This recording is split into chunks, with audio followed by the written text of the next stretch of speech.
Hey, everybody, welcome to the Soul Report. Here we are once again having an amazing guest on today.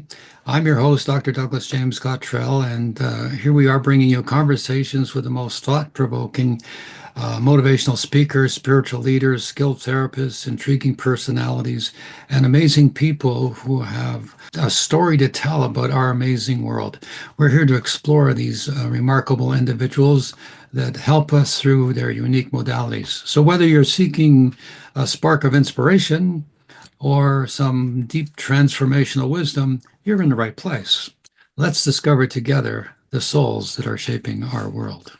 My guest today is Jackie Lapin, who has this amazing journey. You've traveled, I guess, all over the world, and you have this organization called the Historic Traveler. And I want you to tell us what's this all about? And, you must have had some unique experiences in the world. Tell me all about it. So I actually straddle both of the worlds we're talking about, the spiritual world and the real travel world. So what a lot of people don't know about me, because I've been doing podcast tours for spiritual and personal growth leaders for about 15 years, is that all the time that I was working in the regular world, I was a closet photographer traveling all over the world taking pictures. And when I hit 70, I realized that there weren't that many years ahead of me. There were less from than what were behind me. And I really needed to do what filled my heart at this point. Now, I still do the podcast tours, but this was joyful to me. I wanted to share my pictures and the places where I'd been. I'm a great storyteller. That's what I've been doing for all my life.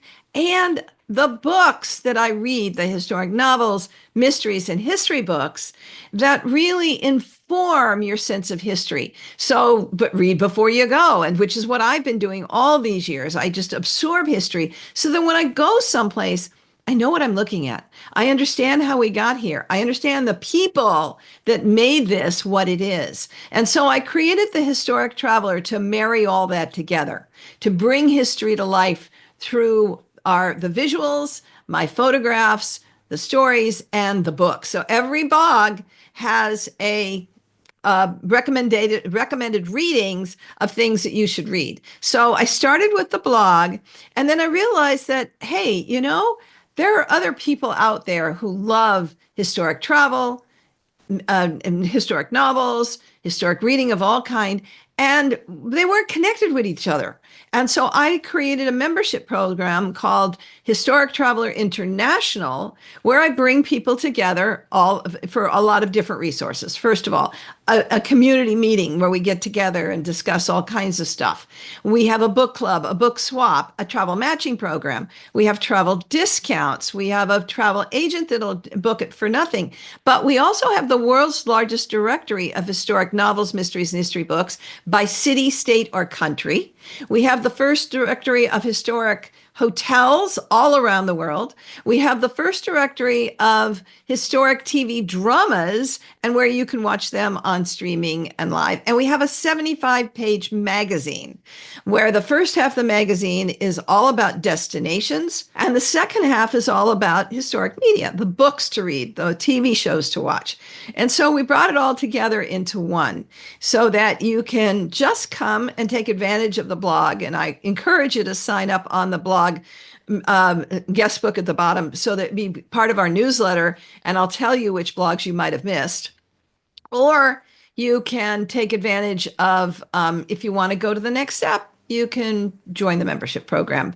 Either or. And I want to say that if you just want to kind of test us out, you can come to one of our book club meetings or our community meetings at no charge the first time, see if you like it, and then come the next time. Well, it's an amazing body of work you're doing. I know you've worked for the Washington Post, the Los Angeles Times, the Detroit Free Press, so you really know your stuff. And what you've just told me now, that's like a mountain of information. I mean, there are people who like to travel to power places or to historical places, the pyramids, Machu Picchu, and stuff like that. But there are all kinds of off the way off the path and reading some of the things you've done, where you've been, the picture taker. Have you ever had the experience like you've been there before when you've been to some of Yes, these places? What's I that like? have. I know that I've had a previous life in medieval England. And so when I go to England, when I go to the castles, it is just like coming home.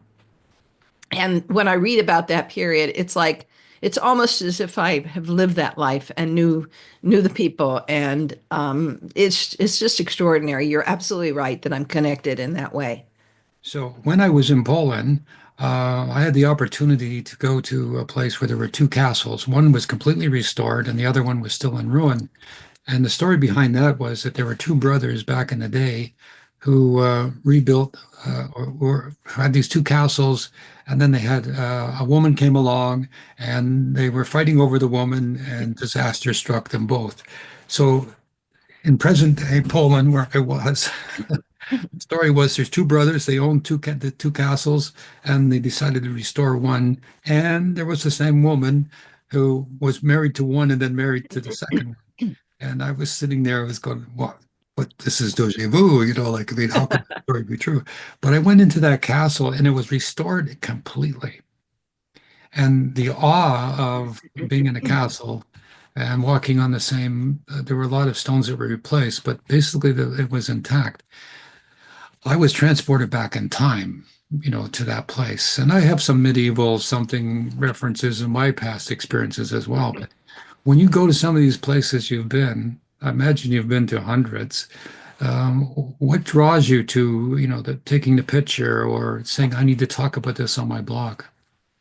Well, part of it is just a sense of beauty. I love beautiful things, and I find the architecture and the craftsmanship and the uniqueness of all these places fascinating and beautiful. But I like details, like doorknobs and picture windows and lighthouses and all kinds of things that are just evoke history. But I love the stories too. For example, I was in Chassaignon, which is a chateau in the Loire Valley. But I know the story about how Catherine de' Medici, as soon as her husband died, she threw his mistress out of this chateau and took it over herself. And now I'm standing in Catherine de' Medici's bedroom. Now, Wow. what can be better than that? Or, there's a hospital. I did a post on the world's oldest continuing hospital. They're still seeing patients. This hospital started in the Middle Ages, and you can tour what it was like at the time at its peak, during right after the plague. So you can find all kinds of unique connections to history. What it means to today, who the people were, and the places themselves, what it took to build them. For example, there is a three-tiered Roman aqueduct in France, and it's the only one that still remains that's three-tiered. I mean, just the incredible ability to have built that, and have it still standing today. Or Dubrovnik in Croatia, which is where they filmed a lot of Game of Thrones. The old city, I mean, the boutiques and the restaurants may be different, but the buildings are all the same. I have that same experience. I was in Warsaw and walking some of the other cities. I'm walking on the pavement, I'm looking down, and I'm wondering who walked on this roadway before me, and it's sort of it's an experience where you feel so little, walking along and you realize people and generations have come here. And from what you're saying is standing in some famous person's bedroom where a lot of things happen, your imagination could just run wild. But I think it's that connection to the past. And we're all looking, where did we come from and all those questions. But there you are walking in the footsteps basically of people that have gone before. Tell me what was one of the most exciting places that you were in that you felt this, closeness with the past? Well, Prague is certainly one of those. And if you know anything about Prague, you know that Rudolph II was a big believer in alchemy and astronomy and all of these. Queen Elizabeth's um, uh, uh, astronomer went there when he had to leave England. But Rudolph laid out Prague on energetic ley lines. Really? People don't know that. They laid it out on energetic ley lines. And for me, that was fascinating to know that this man was aware of the energy in that era and that the city and its mystery still evokes that past. You can go up to the castle and see where the alchemists live. You can walk the St. George Bridge that connected both parts of the city. You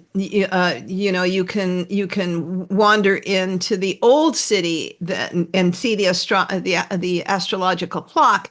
There's just so much that just marries it all in one place that you are just the history is just dripping off the walls, so you really feel it. The cobblestones, that's a kind of place that I love to experience. Bruges, Belgium, for example, which is this little, town that was bypassed by history and so emerged much like it was in the Middle Ages. It's like a mini Amsterdam with these canals and swans in the canals and these tall buildings, with the winches at the top.